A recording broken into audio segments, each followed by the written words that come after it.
Yeah. Whoa. I'm so pretty and he like that.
I'm Nanny Miss Monique, and I make beautiful multimedia resume portfolios. You'll stand out from the rest with a modern, fresh take on your resume. Complete with a video resume and QR code, your video resume will be captivating and tell your style as a nanny. Complete with voiceover. Well, just watch. Create healthy eating habits so we're growing smarter and stronger every day. Yes, it is a big world, and you'll need someone who can go where the journey takes you and your family. Someone who is reliable, vibrant, and invested in your child's future. That someone is Ashley. Get your multimedia resume portfolios at nannymissmonique.com. Whether you're new to the kitchen or you've been at it for a while, Ask the Nanny's digital cookbook has a little something for everyone. Be sure to pick up your copy today.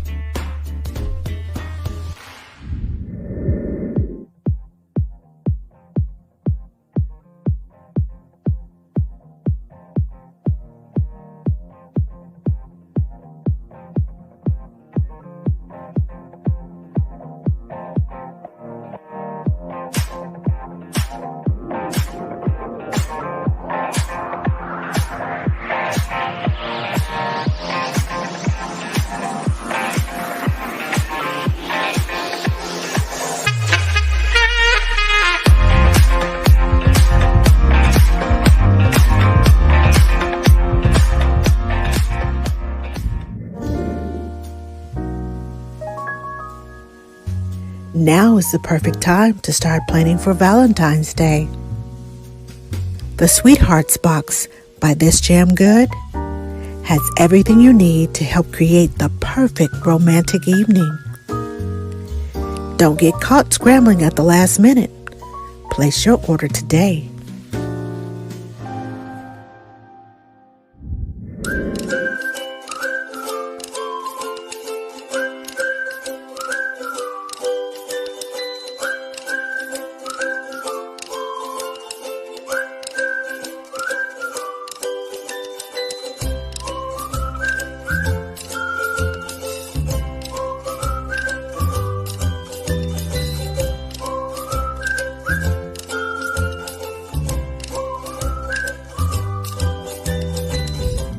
Play isn't just about playing. There's a lot of hard work going on. It's about balance and cooperation, counting and measuring, critical thinking, problem solving, hand-eye coordination, precision, sharing and socialization, music, sequence, patterns, spatial relations, cause and effect, teamwork, imagination, and creativity. Never underestimate the power of play. The Smart Box by Nanny Kim on the Go. Have everyone saying, "That's one smart kid." Work, gotta work for it. Work, work, let me hear you say. Work, work, gotta work for it. Work, work, let me hear you say. Work. Getting started with M-Card Plus. Once signed in, you'll see your card box. This shows all the M-Cards you've created, received, or shared. To create an M-Card, which includes vital details about your child, simply tap the blue plus icon. Here, add the child, along with the child's emergency contacts. Make sure to add any allergies the child may have, along with any medical, health, or other alerts, and some of your child's favorites. When you're all finished, tap Finish Card. Add a photo of your child and customize the colors. Now tap Generate M-Card. It's that easy. This M-Card contains everything someone watching your child needs, and you can easily share by tapping the Share button. M-Card Plus, what every child needs you to know.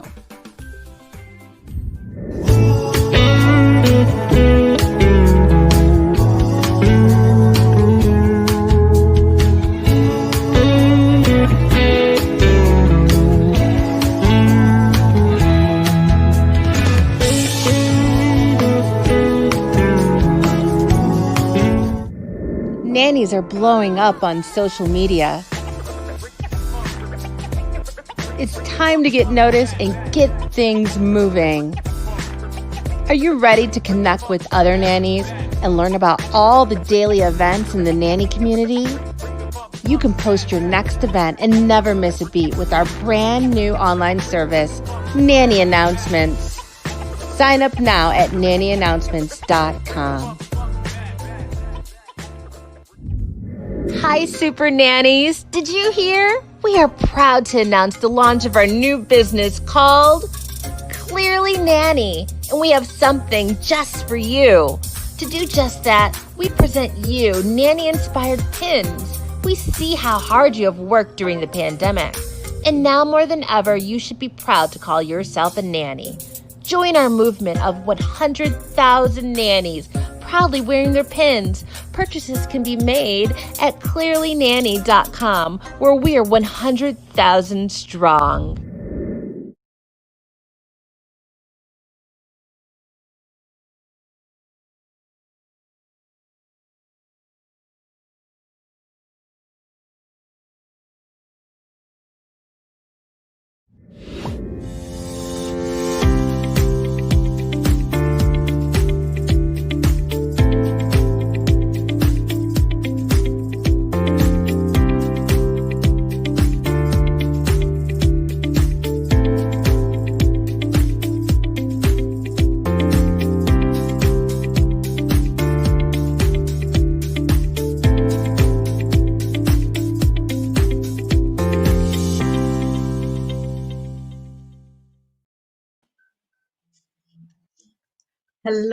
Hello, everyone.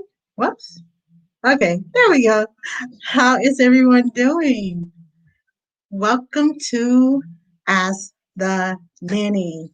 I am so excited tonight. We are talking about one of my favorite subjects, toddlers. I have deemed myself an infant toddler specialist because that's what I have worked with mostly over the last, okay, I'm gonna tell my age, 20 some odd years. So, basically, once they turn 3, I'm out. Once they get to what I like to call, uh, what do I call it? Mouth Almighty.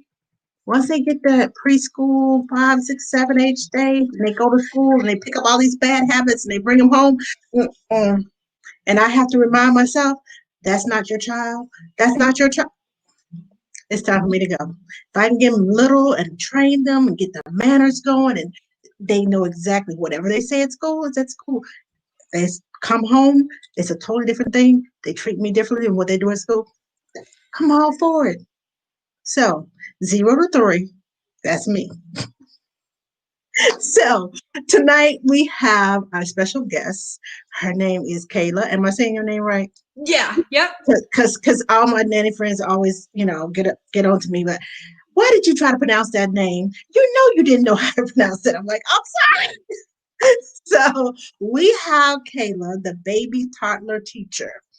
And I follow her on Instagram. And if you don't follow her on Instagram, you need to. Hold on, let me put up her her banner so you can follow her on Instagram and on her website. Visit her website. I love the TikToks and the Reels. They are just so short, Yeah. sweet, to the point. Got it. So I'm gonna let her introduce herself to you. Tell you all about her accolades and her background, and give us a fun fact when you're done. All right. So yeah, I'm Kayla. I'm also just that baby toddler. Although my kids are just about out of that stage, I have a daughter that's about to turn 3 in about a month, and then my son is 5. So I'm like leaving the stage that I was most familiar with. But I'm okay with it. It's going good so far. So yeah, I've been working with babies and toddlers for about 10 years now in early intervention. So that's Part C. It's a federal program with children that have special needs. And so I usually do home visits, but with COVID, now all my visits have gone virtual. But it's been great still, because even in that early intervention model that I'm in, we always focus on that parent coaching piece and trying to empower them and, work on things throughout the day versus just me doing therapy with a child for 30 minutes. If we can empower parents to do stuff, they get therapy all week long versus that 30-minute slot. So I've been working in early intervention for about 10 years and in 3 different states. I'm obsessed with the baby toddler stage. Yeah. And so let's see, I started my blog about 4 years ago when I became a stay-at-home mom, and I missed working in early intervention. And actually now I work part-time back in early intervention. I took about a year off before I was like, no, I got to start doing it again. And so I just started writing about it. And then this year I couldn't write because COVID happened and I lost preschool, and I was like, I don't have time to write anymore. So I started making short video content, and here I am. Yay! Well, we're gonna get you writing again. Hello, Tasha. How are you? Okay, can you tell us a fun fact? Oh, fun fact. I only have one kidney. Wow. Okay, I know there's a story behind that. There is a story. How much time do you have? No. Okay. Kimberly, hi ladies. You both look amazing. Yes, follow Kayla. Yes, Thank follow you. Kayla. If you have a grandchild, if you have if you're thinking about being a nanny, if you're a babysitter, if you are a nanny, if you are a doula, if you have anything to do with touching the lives of a child or a parent or whatever, follow Kayla. When I saw some of this, I just cracked up laughing, especially about the one about getting dressed. Yeah. That is one of the hardest things to get kids to do. And I started laughing when you said, make it fun. I was like, exactly. I'm living this right now. Like, most of the stuff is inspired by my own life. And so now that my kids are growing up, I'm like, oh, I need more content ideas, because getting dressed was my daughter. It was just been a nightmare recently, changing the diaper, but now she's potty trained. I'm so excited. So yay. That was like my big week last week. But it's all inspired by my life and getting dressed. Yeah. It works. It works so well if you can just, I think so much of the time we think, we need to tell kids, we need them to just follow directions, which is an important skill, but it's okay to just have fun, and you'll enjoy parenting more if you can just switch your mindset a little bit and know that kids are motivated by play. And when you get silly, it becomes more enjoyable too, because you see their response, you build that connection, and it's great. And I find it hard sometimes because I work as a newborn care specialist now, and I find it hard sometimes with parents.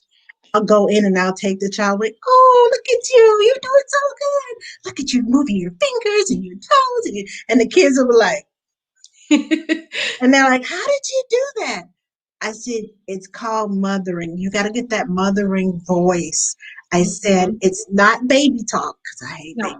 Oh, with a passion. It's not baby talk." But it's like a high pitched animated voice that catches their attention. It's you letting go, letting your hair down, get it out of that stiff bun, and letting your hair down and actually relating to your child one on one. And I was just like, when you said yes, I was like, yes, yes, yes, yes, yes. Because this is my heart. 0 to 3 is my Yeah. heart. Oh, me too. Although I've been doing 0 to 7, 8 months lately, but Okay, yeah. I miss but having a babies. I haven't had a baby on my caseload in a while. I've been in like toddler zone, so this is actually perfect. I was just talking to somebody and I was like, yay! "What? Where are all my babies? I don't have any babies on my caseload because it's all fun that the first 3 years. There's just so many neat, fun things, and it's just fun." They are sponges. I love the Yes. sponge. Okay, so I'm going to put this out here. If you all have any questions, I see several people that are watching. If you have any questions for Kayla, please type them in the comments so that I can. I have my phone just in case your comments don't come up on the screen over here. I have my phone, so I'm watching my phone and I'm watching the screen, the computer screen. So if you see me going like this, like I'm in a tennis match. I am multitasking and I got it going on over here, okay? So if you have any questions, please type them in. Let us know your questions about toddlers. But I know the biggest question that everybody wants to know is about the tantrum. Oh, yes. That is the biggest thing, the tantrum. So let's talk about the tantrum first while we wait on the questions. Yeah. I think the biggest thing is what I feel, parents, or I get questions about tantrums, and I think the best thing that we need to realize is that it's very normal. Parents almost seem to get panicked that there's something wrong with their kid when they see these really big tantrums, because they're not pretty, and they make us as parents feel very uncomfortable because we're used to regulating our emotions, but we have to remember that they can't do that yet, and that's okay. They will learn. Tantrums are part of typical toddler development. There are things that we can do to prevent them. Some of them, not all of them. And there's definitely really important ways to support your child while they're having them. The biggest one I usually get the question is, well, how do I stop it? How do I stop that tantrum? And, I tell them no, and then they tantrum. And so what I tell parents is it's okay for them to tantrum, validate their emotions. That's the most important thing you can do. And don't just say, oh, I see you're mad. Like, that doesn't make them feel better. No. Actually be frustrated with them and say, oh, that is so frustrating that we can't do XYZ, and so you can offer a choice, if there is, but if there isn't, that's okay to let them feel frustrated.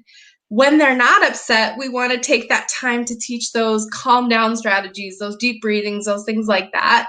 But I feel like it's okay to have those tantrums and to just support them. And some kids want a hug, some kids don't want you near them, and you got to read those cues too to be supportive in that way as well. Yeah, my one of my biggest things that I do is I walk away and I tell them it's okay. Yeah. I understand you're upset. I understand you're angry. It's okay. Let it all out. I cry too. When I get mad and I get frustrated, I cry too. Yeah. And as long as they are just having their fit and doing whatever they need to do and get it all out, I will walk over to the next room. That's when I choose to pull out special toys or things that we haven't played with in a while. And all of a sudden they see, or even just if you hear, grab one of the toys with the little crackling noises to it, Yeah. and they think you're opening up a bag of chips. What you doing over there? Oh, That's I thought you were love that. upset. I thought you were upset. Are you eating? No, I'm not eating. What you got? Are you finished being angry? Did you get it together? Did you breathe and get it together? Yes. Okay. Would you like to join me over here? Come on over here. Let's talk. Let's find out why you were angry. Let's tell me why you were angry. So I get them to talk, and they're so busy with the toys. I said, as soon as we finish talking, we're gonna play. And that gets them to telling me they were quick. I was mad because I couldn't do the XYZ. Now, can we play with the toys? Sure, we can play with the toys. That's, and that's wonderful. I love how you related it back to you, modeling and letting them know that, we feel those ways too, those feelings, and getting that kind of social emotional literacy from very early on. That's awesome. Okay, Kimberly says, what type of special needs do you specialize in? And is ASL part of your specialty training with your children? If so, why? You got 3 or 4 questions, not just one, Kimberly. You just had to pop them all up there. All right. Well, we can, yeah. So let's just go back to my schooling. I guess my bachelor's degree is in special education with an emphasis in early childhood and developmental disabilities. And then I got my master's in education, and my focus on that was learning English as a second language. So that's kind of my educational background. What type of special needs do you specialize in? So right now, working in early intervention, I only see kids from birth to age 3. I work with the Part C program, which is available in every single state. They give free screenings and evaluations to children, and then we provide services if they are found eligible. I hope that answers that question. And ASL, I would love to take, I don't have an ASL specialty. I do, with children, we utilize baby signs or gestures a lot. I would love to learn ASL. I think if you're going to teach a second language, that's a great one to teach. But unfortunately, I don't have any ASL training. I wish I did, though. That's one thing that I'm like, if I were to get something else, that would be amazing. Okay, I have a question. The program that you work with, and I'm asking this for a purpose, is it similar to Head Start? Kind of, but it's not early start, because Head Start has their early start program. Right. Early Head Start and then Head Start. I've worked. I'm freezing. That's why I'm asking, because sorry. We had to do home visits. Okay. With our Head Start, and it was an early prevention. And then some of the children there had speech therapists and occupational therapists that came on site. Yes. Where the kids were. I'm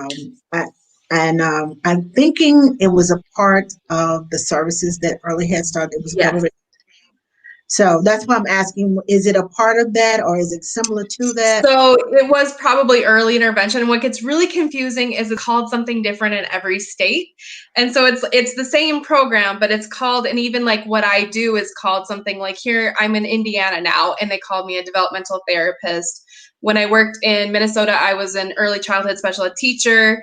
When I was in North Dakota, I was an early interventionist, but it was the exact same job, same program, but they called their programs different things. And so so people will be like, well, what's the program called? And I'm like, well, in Indiana, it's called First Steps, but in Minnesota, it's called something completely different. And so it sounds like, because that's what we do, or what I do is I go into homes, daycares, childcare centers, early Head Start, to provide support to the caregiver and work on whatever goals that the child has. So it probably was the program that you're thinking of. We're not directly connected with Early Head Start, but it's similar to it. Similar. Okay, because I know we used to have to not only work with the kids, but we would go into the home to work with the parents and show the parents inside the home some of the things that they could do at home to help their child, progress along. Most of the kids, some of the, I should say, the ones that were in my class, and of course, I'm biased because they were in my class, but I had some smart kids, even those that had speech therapy, whippersnappers. I was just like, really? And they were. I was in the 1 to 2 year old classroom. I started out in the baby room, and then I moved to the 1 and 2 year old classroom. And when I say whippersnapper, they could find ways to get into things while we're sitting in circle time. Problem solvers. I'm just like, really? You're going to do this right now? And I'm like, how did you get into that? How did you? wait, where did you get that from? First of all, but it was like they were.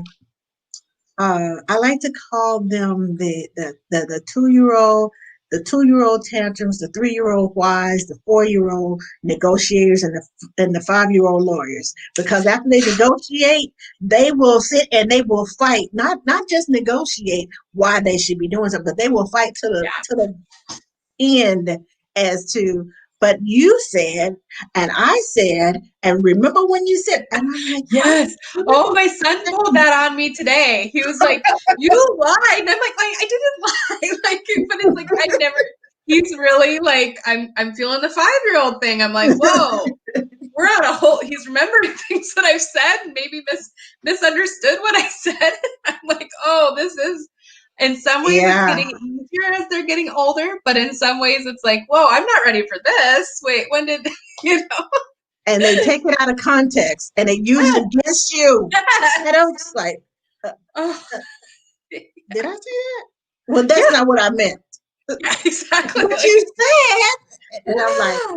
I'm like, oh my that's why I goodness. call them little 5-year-old lawyers. Oh, yeah, Because it was like, I got to convince the jury. I can't just negotiate to get something that I want. We're going to compromise. I got to win now. This is beyond compromising. This yeah, is about winning. And they are so serious. yeah, And they are so, I mean, and it's like, I know I taught you to use your words, but I didn't teach you to use them against me. yeah. Oh my goodness. Yeah, it's interesting. Kimberly says, yes, I am familiar with that program. I have used it for some of my foster children. And when we had them checked to be sure they're on track developmentally. Love it. Great. Thank you. Okay, so you said that you were in special education. I work, I have a degree in early childhood education, and I'm certified in special education. I Oh, don't, I'm not, I don't have a general area of study that I just hone in on, but I did do ASL. And when amazing. I did my student teaching, I did it in a speech and motor clinic. And Wow. they paired me with a child who could hear but Mhm. couldn't speak. And Okay. when he came started flying letters, I was like, Yeah. somebody help me. I didn't know.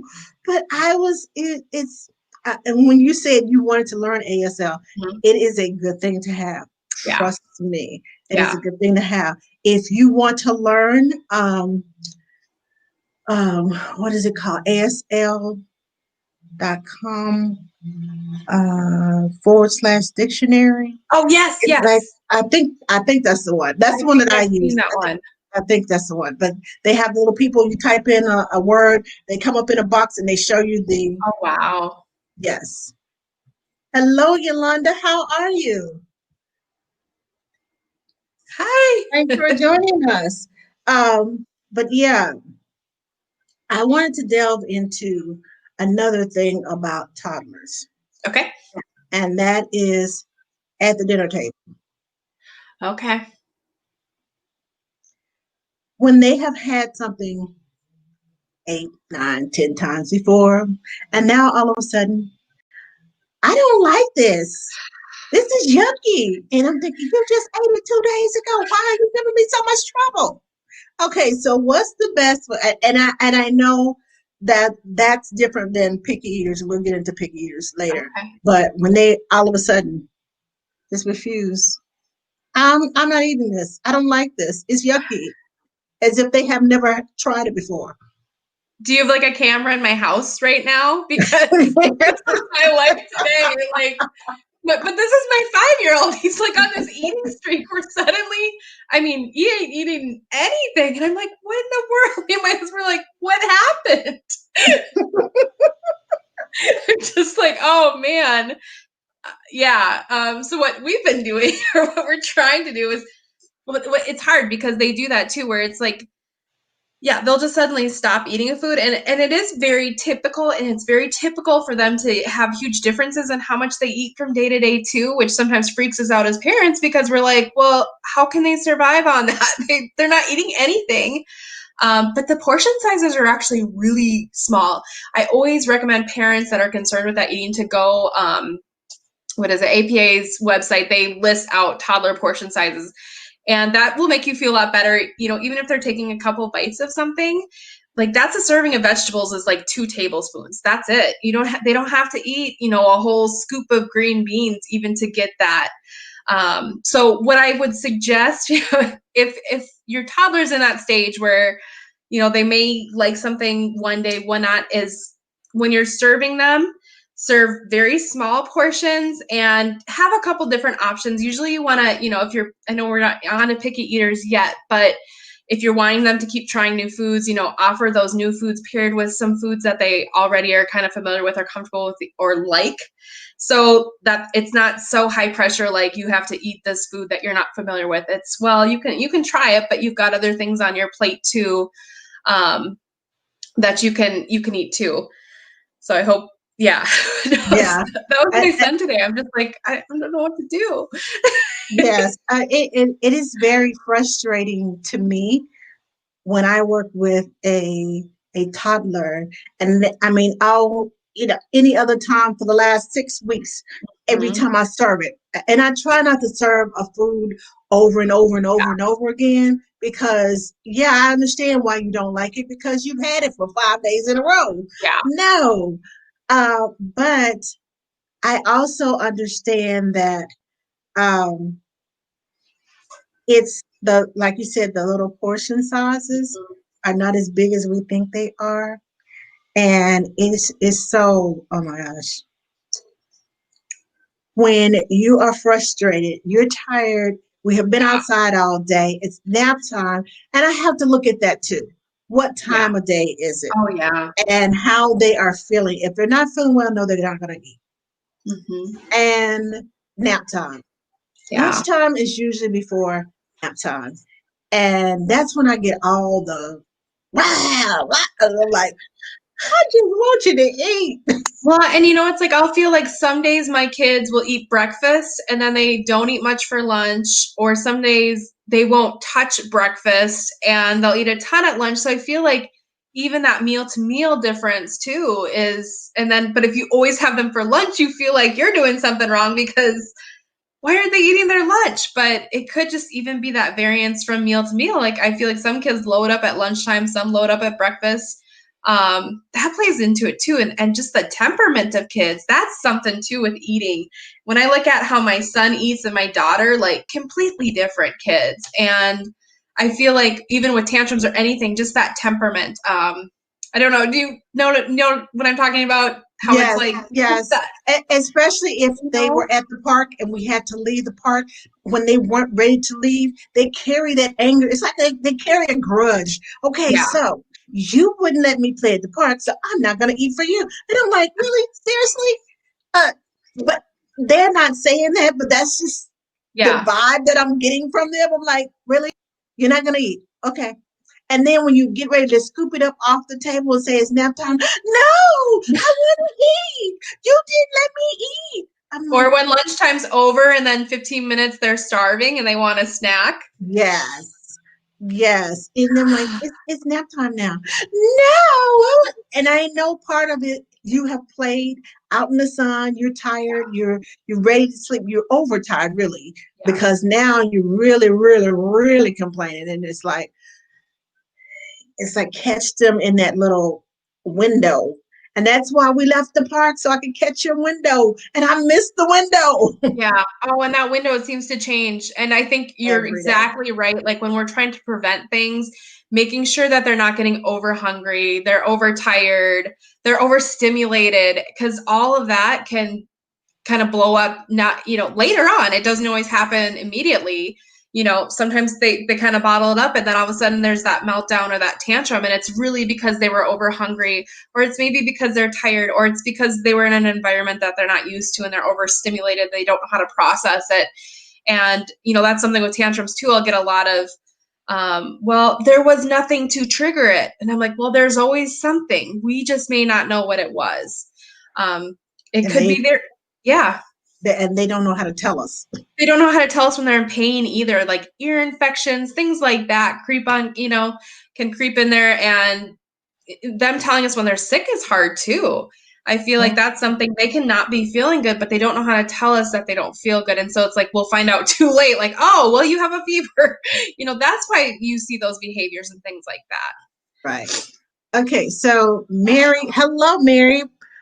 Thanks for watching. Mary says, yes, my 17-month-old just started refusing French fries. Yes, French fries. Yeah. Loves corn and peas and fish and rejects French fries. Okay. My first thought was something is wrong with your 17-month-old. He's rejecting. My 5-year-old rejected French fries today. This is the thing. I read this and I'm like, yep, she's talking about my child too, because I thought this kid needs some food in him. I'm going to make some French fries to have with our dinner. And he was like, no, I don't like these. I'm like, you're 5. Really? French fries. We're talking French fries to pair it with something. I just wanted to get some food in him because I could tell he's getting hangry because he just wanted to eat. Oh my goodness. Yeah. Oh, that was a good one, Mary. Okay, Kimberly says, yes, I also try to help them understand verbiage as well and tell them, I know you like this and it's okay to not want to eat it today.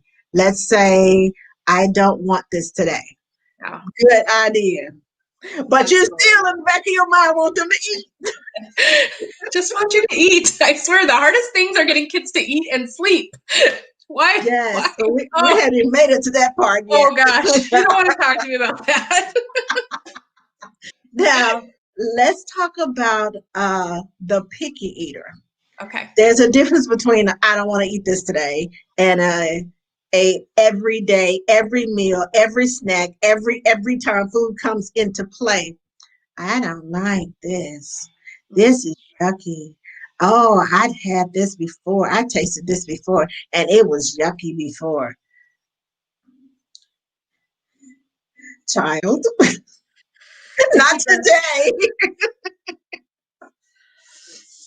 So, what about the picky eater? I have a couple of solutions that I did with my kids because they were picky eaters, but I want to hear what you have to say about the picky eaters.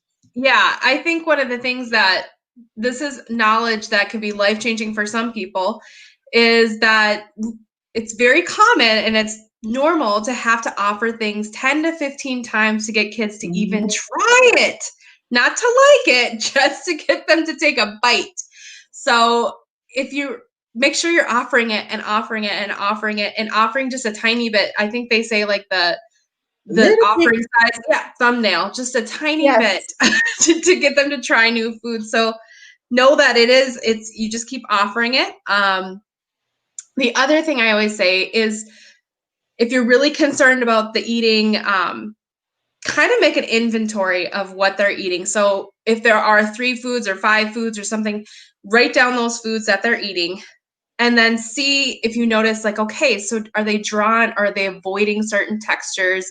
Are they avoiding certain colors of foods? Are they avoiding certain types of food? So you're going to kind of look at that inventory and figure out, okay. I'm sorry, you said colors and I thought about an incident. Go ahead. I'll talk about it later. I want to know what this is. But yeah, sorry, I made you lose your train of thought. You're fine. But yeah, so you just look at all of the things that it could be. And so you look at that list and you want to grow from that list and say, okay, so let's say they like French fries. How can we mix up that food, make it a little tiny bit different? Maybe instead of a French fry, we offer what are they called? Like a little tater tot. Or we take that French fry and we offer some different dipping sauces, ranch, ketchup, pizza sauce. I don't know. So you just want to keep changing the foods a little bit. But I also think if you're looking at that inventory and you actually do have concerns, it is okay to ask the help of a pediatrician or early intervention. That's what they're there for, because there is sometimes extreme cases of picky eating, and it's sometimes due to sensory, and that's something early intervention or an OT could actually help out with. And they would do there's lots of different strategies and ways to handle that too, that they kind of do on an individual basis, depending on what the, where they're at with their eating. Yeah, I had a set of twins, and mom just swore up and down. Oh, they love chicken nuggets. They love chicken nuggets. Chicken nuggets. Chicken nuggets. Give them chicken nuggets today. We just had chicken nuggets 2 days ago. We have something else. No, no, no, no. Give them chicken nuggets. Chicken nuggets. Well, I kept noticing that the boy twin would not eat the chicken nuggets. He would, and then he would put it away, and he would eat everything else on his plate and want more. And I said, well, you want to try your chicken nuggets? And he put, no. There was a texture, the type of chicken nuggets that she bought, the texture on the outside of the chicken nugget, he didn't like it on his tongue. And that was what brought me to the sensory. When you said sensory, I'm like, yeah, a lot of kids don't like certain things on their tongue. I work with a 4-year-old who had sensory issues.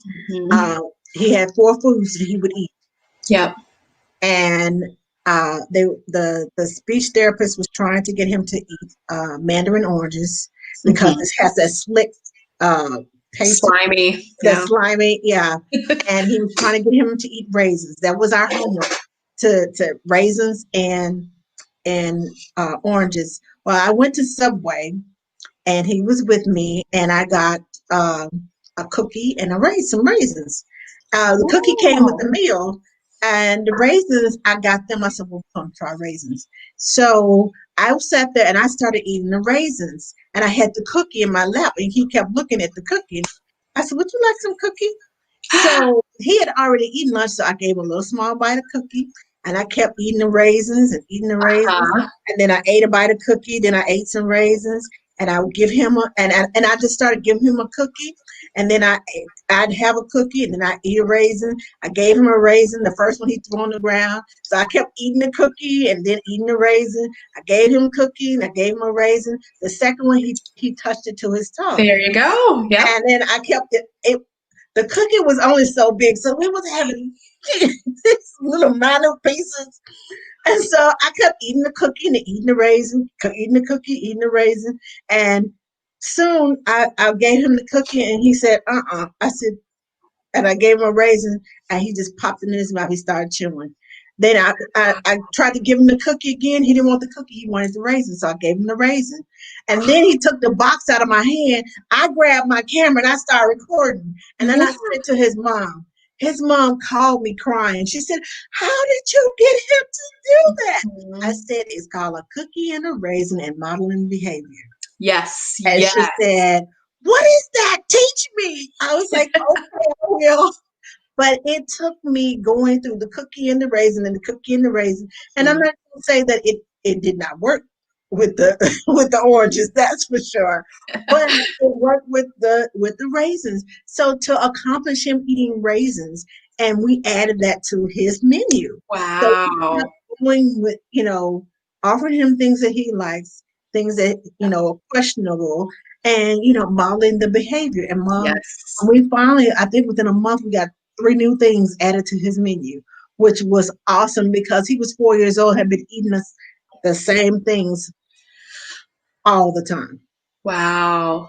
And the other thing with the green, I had a 4-year-old in my home daycare, and his mom says, oh, he won't eat anything if it's green. If it's green, it's like, he tells me he's allergic to green.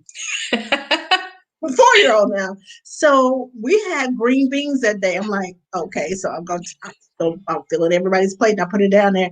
And who was the first one who ate the green beans and asked for more? Wow. So when you said colors, I was like, yep. That's not gonna work. But it's sometimes it's the phobia of the parents that pushes it onto the child, and then the child doesn't want to eat it, or is scared of it, or has this attitude towards it. And it's not necessarily their own opinion. It's because I love and I respect you, and so I'm going to do the same thing as you do. So we have to watch what we do and what we say, as opposed to it because children are watching it and they will do what we do. They will say what we say. So it being a role model and modeling good behavior, modeling good eating habits, just being a role model, period, is something that we have to do on a continuous basis in order to get kids to do what we want them to do. Because if you tell them, hang your coat up, hang your coat up, hang your coat up, but you come in, you drop yours on the Throw floor. it. Yeah. So what are they going to do? Well, you didn't hang yours up. Oh, I didn't, did I? Let me hang my coat up right now. Oh, it's so true. They watch us constantly. Yes. You know, and that made me think about the thing that I always suggest when parents have picky eaters or you're struggling with that, include them in picking out meals, in cooking the meal, in buying the ingredients, and writing the grocery. Cook them into that process. My kids are way more likely to try something when they got to help make it. Yes. And, you know, cooking is just, there's so much kids learn from it. The early literacy, the math, the sensory, you know, that you can do with cooking. And then it helps them actually eat the food and get excited about the food. So that's my other thing, is always just include them into these daily routines, and to not only teach them, but just to get them motivated and interested to eating food. And it's been interesting. My son's been kind of on this thing where, I don't know how we got into this game of, when we talk about our meals, you know, he'll always do like either thumbs up, thumbs down, and let me sideways thumb. And he'll like rate things, and he'll be like, "Yeah, this is a thumbs up," or "No, Mom, this is thumbs down, double thumbs down." And so my husband and them were baking a cake, and it was like chocolate cake they did a chocolate orange frosting, and I was like, "Okay, that's interesting." And I rated it for them. I was like, you know what? I'm going to give this a middle. It's not horrible, but it's not my favorite. You know? And so it's what okay. did he rate it? They both gave it a thumbs up. And I was like, it's okay. It's just not my favorite. Not so much over here. It's fun. Enjoy the process. But yeah, just including them in cooking can be a game changer. Like, and if they see me chopping stuff up, and even if today I made cut up some cucumbers and carrots, and just leaving them on the cutting board, them chopped up, they were, oh, well, I want some of those, you know, and it's like they knew I was going to eat it. And then they're motivated to try it, like you said, because they're watching us and they want to do what we're doing. So if we're eating carrots and cucumbers, surprisingly, it's really motivating for them to want to try those carrots and cucumbers, you know? Now I have a question. Back in the day, I'm not going to date myself again, I had a home daycare and we ate family style. Mm-hmm. And I would always tell the kids, take a no thank you bite. And my mom said, why do you make them eat it? I said, I don't make them eat it. I just want them to try it to see if they like it. And that's why it's called a no thank you bite. If they don't like it, they can say no thank you. We move on. It's not a problem. You tried it. So she said, but what if they really don't like it and they really don't want to try it? I said, well, I'm not going to force them to eat it. She said, then why do you have the no thank you bite? I said, because sometimes kids, they don't even know that they like it and they're not willing to try it. But if you have a rule in place, most kids try to follow. If everybody else is following the rules, most kids will follow part of that routine. You know, kind of like my son's game. This gets him to at least try stuff. My son would be classified as the picky eater. My daughter will eat anything, but but this gets him to at least try it. I say, well, what do you give it? Is it a thumbs up, thumbs down? Give it a try, you know? And so he'll try just about anything just so he can let me know. And it's kind of like that no thank you bite. You're not forcing them, but it's become part of that routine. Let me know if you like this or not so we can know make it again. It's that low pressure way, I think, of getting them to try something that first time. Try something new. Second time. I've also been I've also hidden vegetables inside of food. I will take marinara sauce and I will put it in my blender, throw some spinach and carrots and zucchini off in there, throw some green and red bell peppers and some And I would also put garlic and Yeah. oregano and fresh basil in it. So it tastes like Italian. It tastes like marinara sauce. Yeah. But there's more vegetables in there, and they have no clue that it's ground up in there. So I just put it on after I grind it up. I put it on the stove. I add the marinara sauce in it. It looks kind of green, but it's a different sauce. Yeah. Oh, Mama, can we have some more of this? Yes, you can. You sure can. And let me give you some extra sauce. Yeah, but it's like, but are you really hiding it when it just enhances food? Like when we add those extra vegetables, it actually makes it taste better a lot of the time. Because I do the same thing with my sauce. I don't always blend it like that, but I always add, if I get a store-bought thing of sauce, I'm always going to add carrots and celery and spinach because it just makes it taste better. So it's like, you're not hiding it. You're just It does make it taste better. So perspective. And I also did with one time with the spaghetti squash. Oh yeah. They were like, "Oh, Mama, what kind of spaghetti is this?" I said, "It's a new brand of spaghetti, and I wanted to try it." And I said, "I put your favorite sauce on top, so let me know." And oh, Mama, this spaghetti is good. Yeah. Like, I'm so glad you like it because you don't even know you're eating vegetables. Yeah, well, like when I get pastas, a lot of times I get like the lentil pasta or the chickpea pasta. It all tastes the same, but there's different nutritional benefits, and they're trying different foods even when you're buying those different kinds of pasta, whether it be squash or lentil or chickpea or Yeah. Tomorrow I'm trying a new recipe. I went to Chipotle, and they have this cauliflower rice, and I like cauliflower rice. I usually put butter and garlic in mine, and put a little seasoned salt, some slap your mama in there, and saute it on the stove. So when I saw that, I didn't try it from Chipotle. I said, I'm going home. I'm gonna make this myself. Yeah. And I'm gonna add my favorite fixings to go with it. So I'm tomorrow on my cooking show, we're having a vegetarian Ooh. I don't know, I guess Tex-Mex Cali rice. That's That what I'm sounds calling good. it. So that's what it's all about, the rice. Yeah. I'm just gonna add some more, the seasoned black beans and the guacamole and the pico on top. So it'd be, hey, if we have to get some chips and dip, we're There gonna you chip go. and dip it. That sounds good. I'm getting hungry just thinking about this. So I'm gonna try something new tomorrow that I've never tried. I like cauliflower, and like you said, trying it 10 different times. Sometimes it's about the way you cook it. My mom cooked certain things, certain foods and vegetables when I was younger, and I was like, ew, why did you put that on my tongue? Ew. But now spinach and broccoli was one of them. Yeah. I hated the sliminess of. I still don't like okra. I'm gonna lie. I still don't like the slimy. But spinach, it had a funny taste. Yeah. But I like fresh spinach. Yeah. I like fresh spinach. I like baby spinach. I like it sauteed. I like baby spinach sauteed in my eggs in the morning because it's not quite cooked. Yeah. But it's not raw. It's kind of in an in-between stage where that strong. You still have that texture and flavor doesn't come out of it. I don't know if it's not the texture, it's the taste. It has a bold taste. Kale and spinach has a bold taste. Yeah. And when they do that, cook too long for my taste. No, I totally know what you're thinking about. That was the same.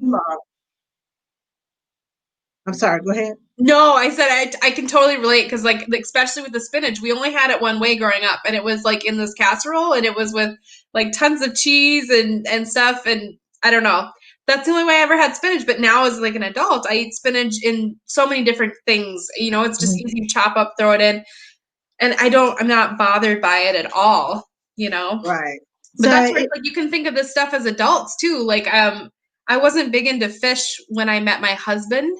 And he would cook dinner and it would always be like some sort of weird fish. And I'd be like, oh, I was not a fish person.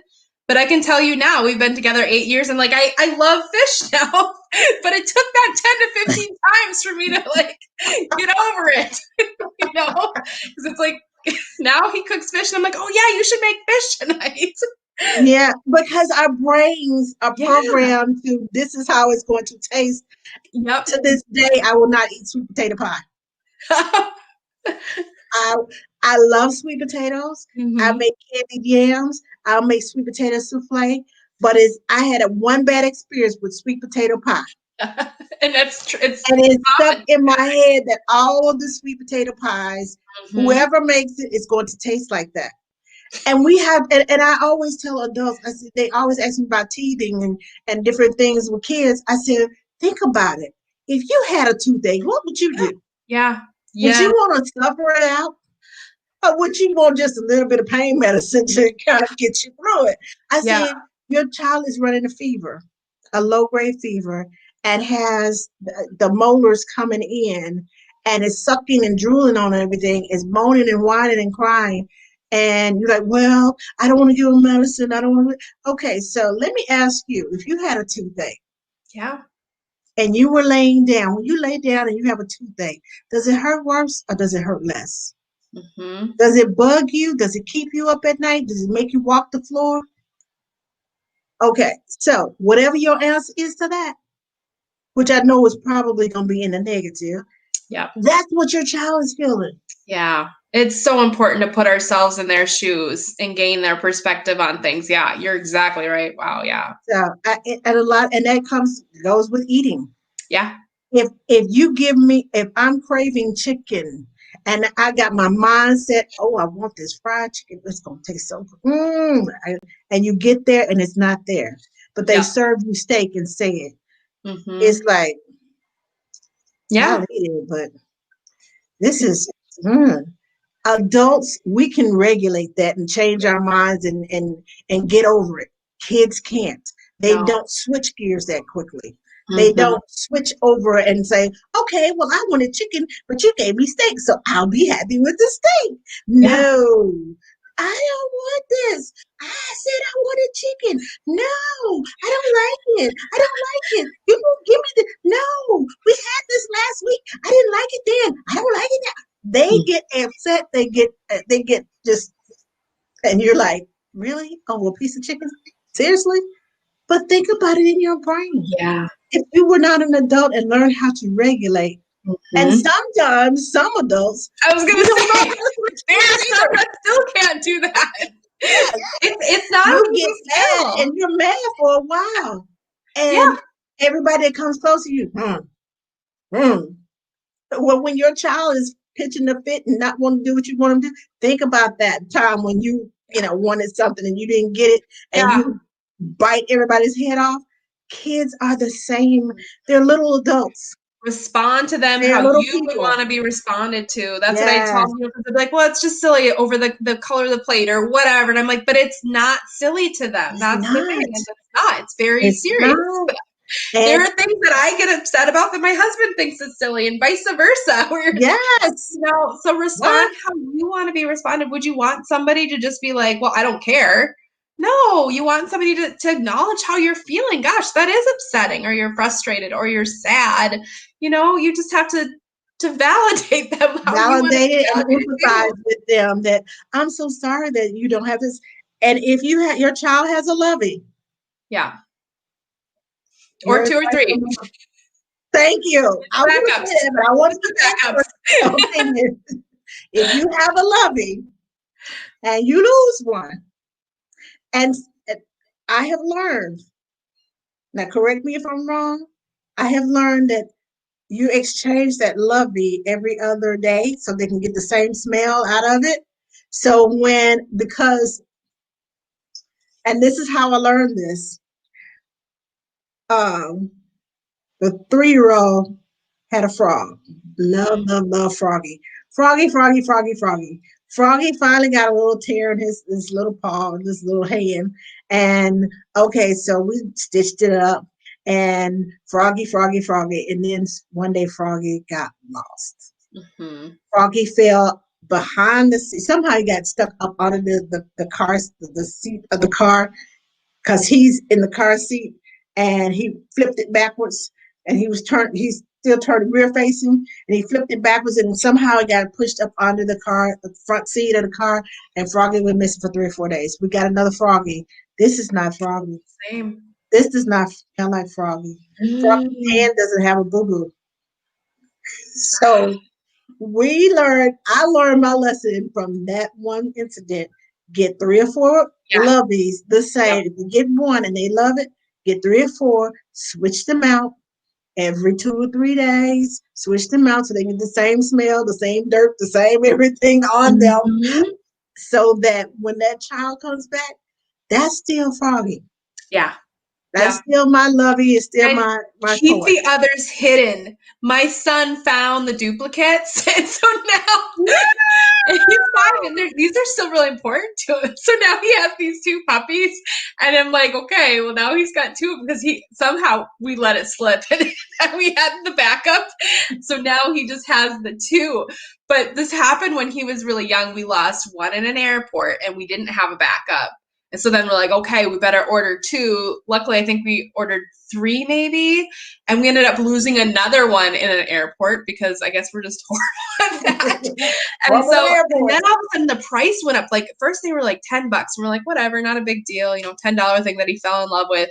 Now, like if you look, they're like $50. So we're like, okay, you better not lose that. Yeah, we're like, and then he discovered the duplicates. So now he carries 2 of them.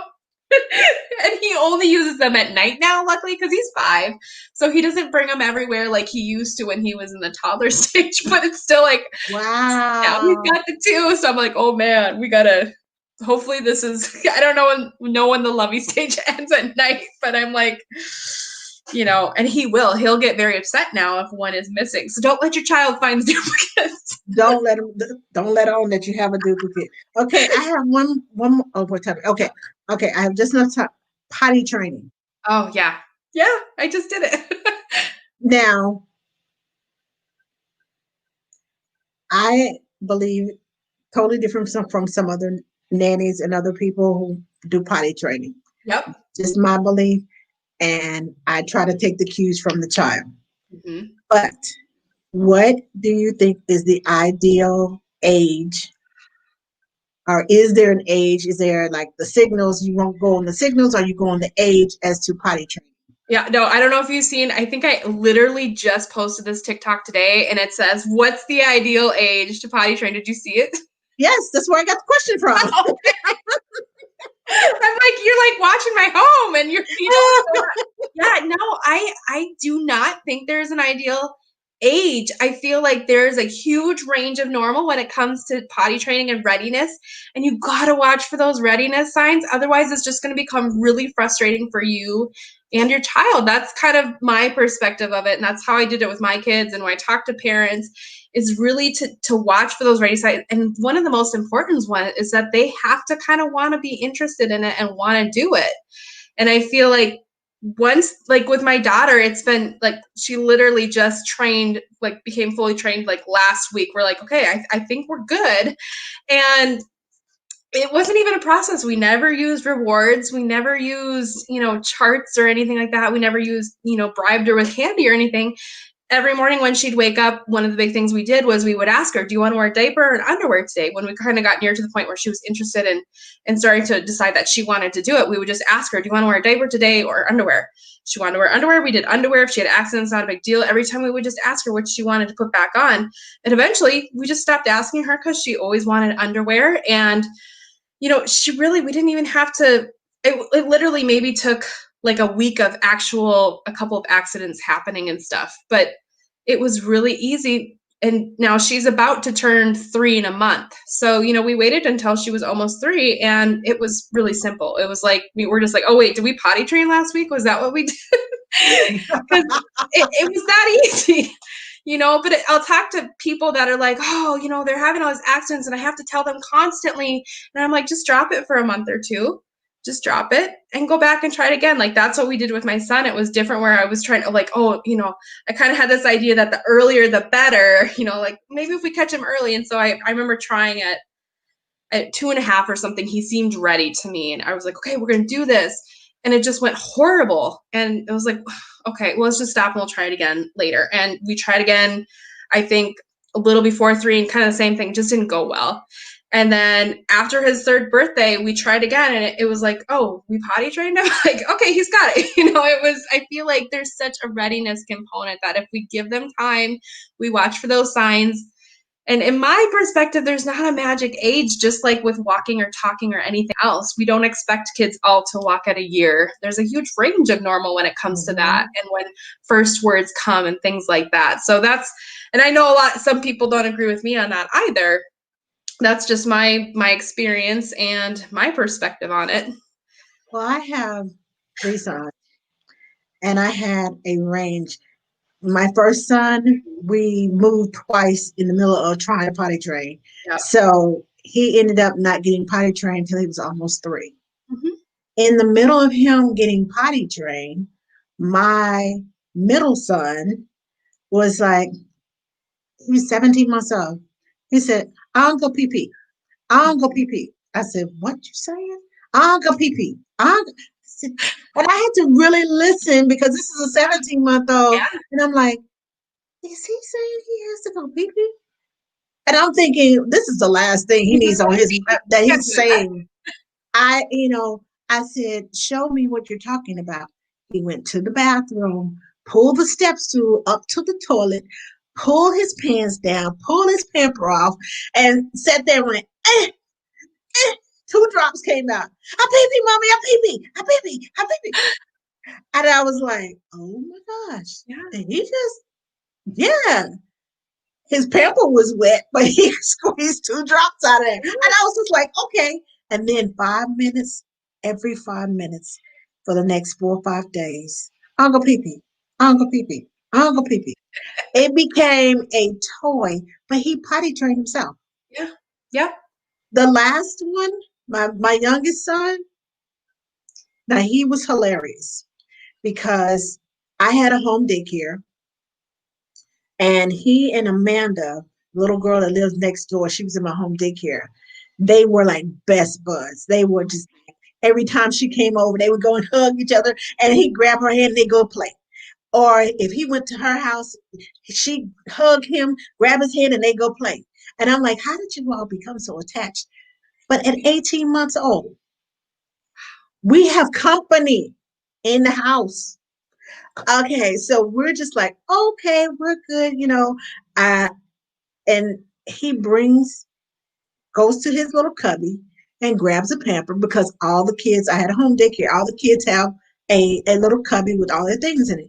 He goes to his cubby, grabs a pamper, walks in the living room in front of me, unfolds the pamper, lays it on the floor, takes his pants down, undoes the wet pamper, sits down on the new pamper, lays back, and does this. I'm like, no, you're going to get on the potty. No. Yeah. If you can take your pants down, take your pamper off, lay the new one out, know when you're, first of all, know that you're wet. And then go get comfortable with it by putting your hands back in. Like, okay, no, put the pamper on me. Come on, I'm ready. I'm like, That was the day we started potty training, because I was like, if you know all of this, you are ready. Yeah. So my last 2 were pretty easy. Yeah. The first one, I think if we weren't moving, we were in the military, so we were moving from duty station to duty station. I think, it's like, when I finally get you potty trained, we move. And then because we're moving and there's long periods of time, and I had to put a pamper back on, I was like, this is your fault. You're interrupting that flow. Yeah. Oh, exactly. And I think that's actually kind of what happened now, thinking back, was when I had almost potty trained my son, and then my daughter was born. And then it just like a regression. Yeah, huge regression. Yes. And we just kind of gave up. It's those life things that can happen that, and like with my daughter too, we actually moved right when she was kind of getting close. We thought, okay, she's and then we moved. So now that I'm thinking about it, I'm like, yeah, sometimes things that we do kind of interrupt that normal pattern. It's not them. They are on a pattern, and we always say, be consistent, be consistent, be consistent. Mm-hmm. Whatever you do, be consistent, and they will continue. Even if they get off track, continue to be consistent. Get back on track and be consistent. But even in being consistent, if we are inconsistent, Yep. then it knocks them out, especially if we are consistently inconsistent for Yeah. a while. Yeah. Yeah. It breaks their pattern. Like, oh well, I don't have to do that anymore. Hey, Mhm. I got the pamper, and then they become reliable on Yeah. the pamper, relying on the pamper again. But Yep. yeah, it's. I asked that question because that was the last one of your TikToks that I saw today. I And was I was like, like, wow, she's oh like watching me in yes. my house, knows my kids aren't eating good. But I am happy about potty training. That's No, gone I have a well. list of You win questions over some, you here, lose some. but I remembered, I looked down and said, oh, we got 6 minutes. Okay, I'm going to ask the potty training question because I want to know when you said, what's the right age? And I was like, okay, so a lot of people are not going to agree with me, but I generally start at 18 months old because I just feel like once they get to that, my voice has power. That, or should I say, not my voice has power, my no has power. And I can enforce this no. You can't take this no away from me. You can't make me do this because this is my body and I get to say no. And I will hold it in and I will hold it in. You can take me to the potty. I will hold it in. And then when you get me up, I'll let it go. And sometimes it's a control. Yeah. They are in control. I've seen a lot of kids that will go pee pee on the potty all day long. All day long. But they will not go poop. Yeah. That's another thing.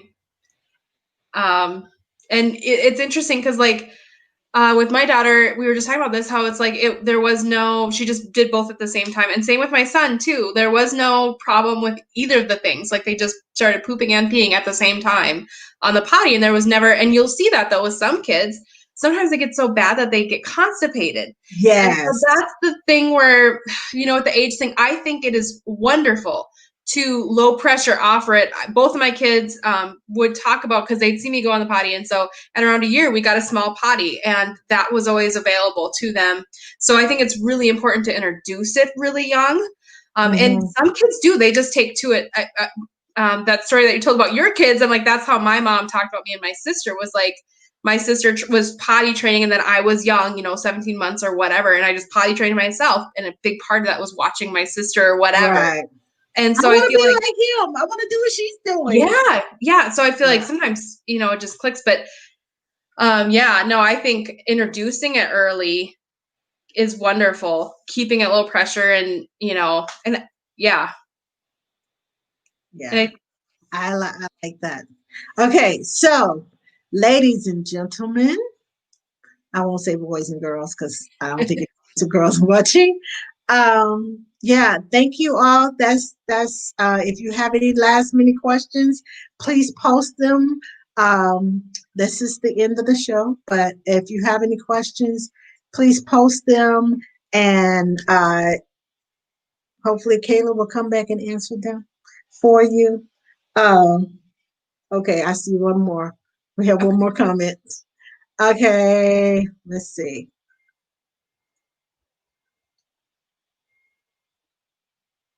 Oh, I missed something.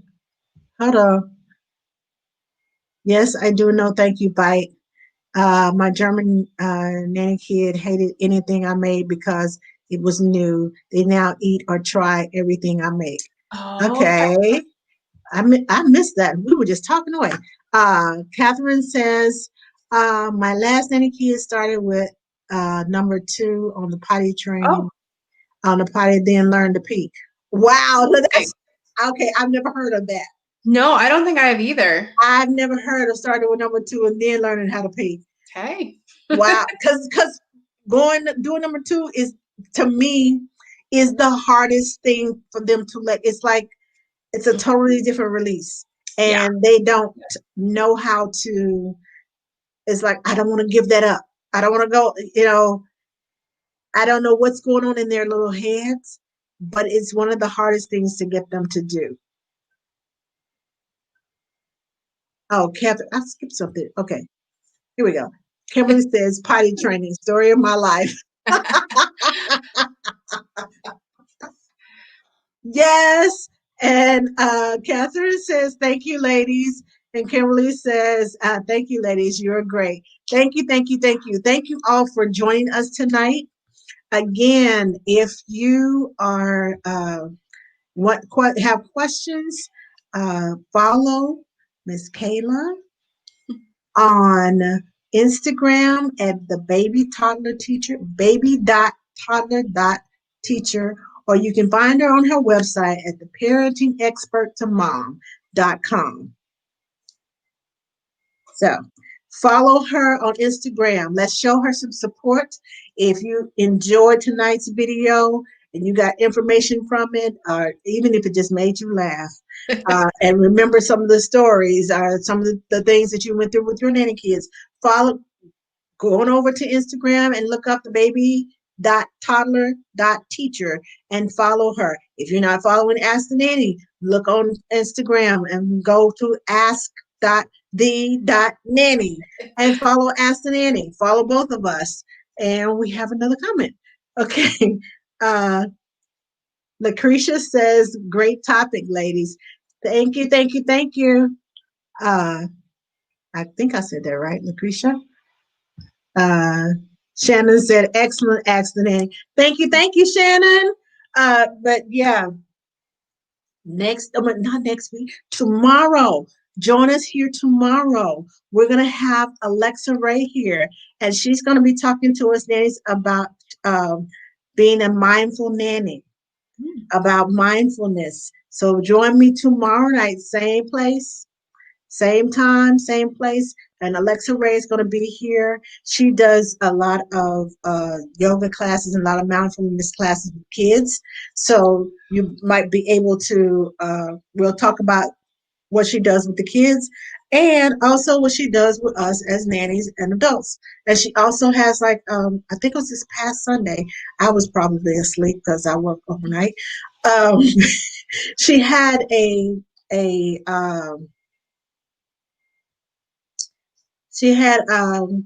has a mindfulness social every other Sunday at 12 p.m.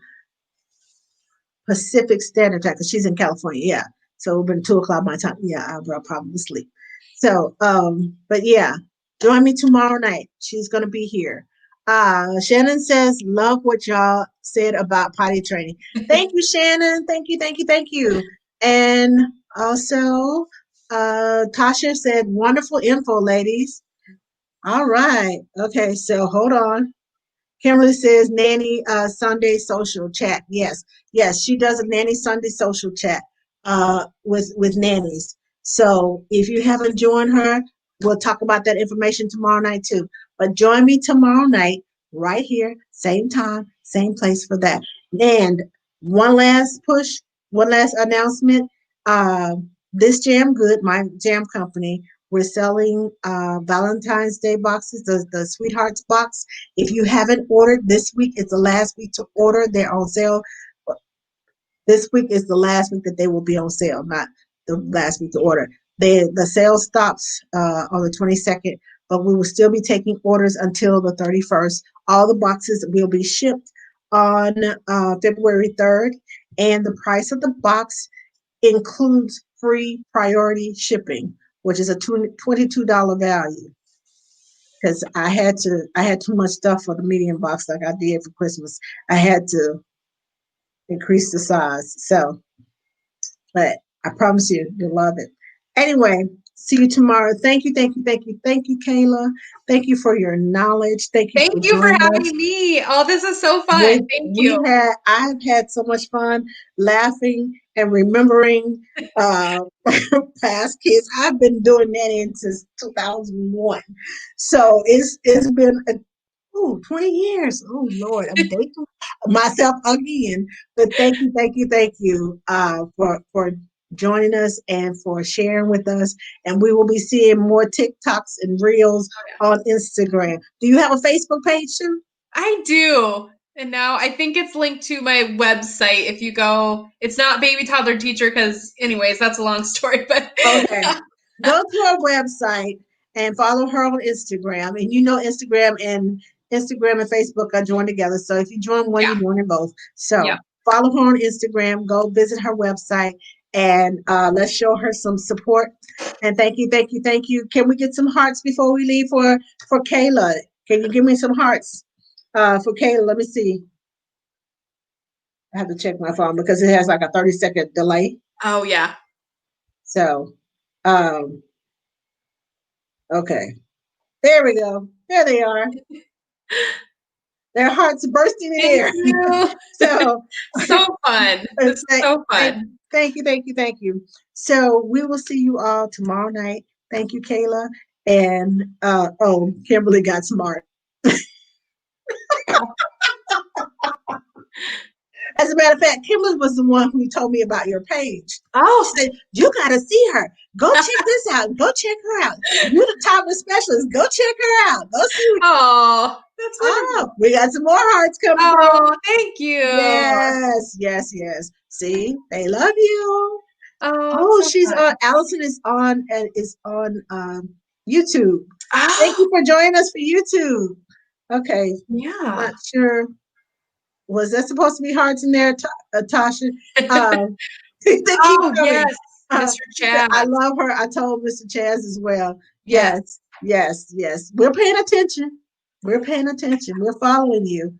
Okay, wait a minute. We keep getting messages. She Oh, says she tells everybody about you. oh, that Yes, means so much to me, you guys. Thank you so much. yes. You don't realize it, but we're sending your TikToks to our friends, and we're like, check this out. Check that out. Did you see this one? And we get all the little smiley faces and the laughs and the, oh my gosh, that was me last night. Oh, I Yeah, just have so yes, much fun with it. What a yeah, fun, like, I don't know. It just takes like I love babies and toddlers and early intervention so much, and then to like be able to do it in such a fun, creative way is just it's yes, so fun. I'm so thankful for yes. getting to do this. Yeah.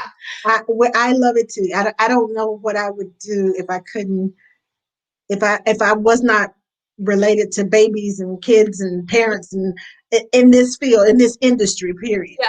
I don't know what I would do. Yeah. So anyway, are you all through commenting now? Can we go? Okay, so last chance. We're leaving. Okay. I don't see anything else. All right. We will see you all tomorrow night at 7 p.m. right here on Ask the Nanny. Thank you all for watching us tonight. And tell a friend, share with your groups. I have a posting up later on tonight about tomorrow's show. So you all have a great night, and we will see you all tomorrow.